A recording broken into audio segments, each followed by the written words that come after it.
देख रहे हैं कि अब वही आलिम साहब जो बेटियों के इतना खिलाफ थे, उनकी शक्लें देखना पसंद नहीं करते थे, वो सिर्फ बेटियों के गीत गा रहे हैं। और जिस जुबैदा को ताने देते नहीं थकते थे और बेटियों की किरदार पर उंगलियां उठाने से नहीं थकते थे, अब वही बेटियां वही जुबैदा बेगम उसे पसंद आ रही है।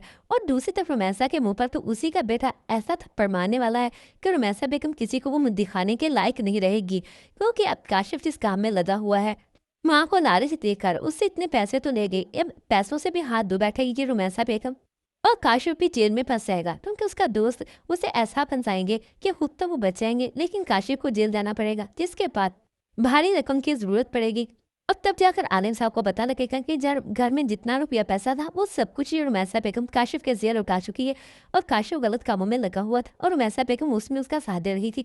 तब आलिम साहब की आंखें खुलेंगी कि जिस बीवी के इतने लाड उठा रहा था, उसी की लाडली बीवी ने उसे कहीं का नहीं छोड़ा।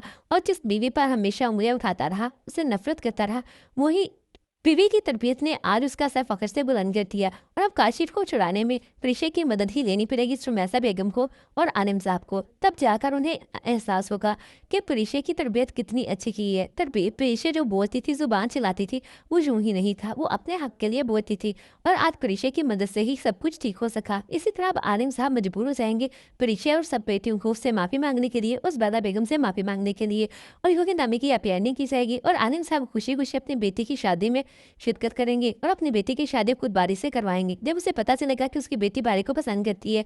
व्यूअर्स, रहमत ड्रामा आपको ऐसा लगता है अपने नया कमेंट में लाजमी दिया करें। हमारी वीडियो अच्छी लगे तो वीडियो को लाइक करें, दोस्तों के साथ जरूर शेयर करें।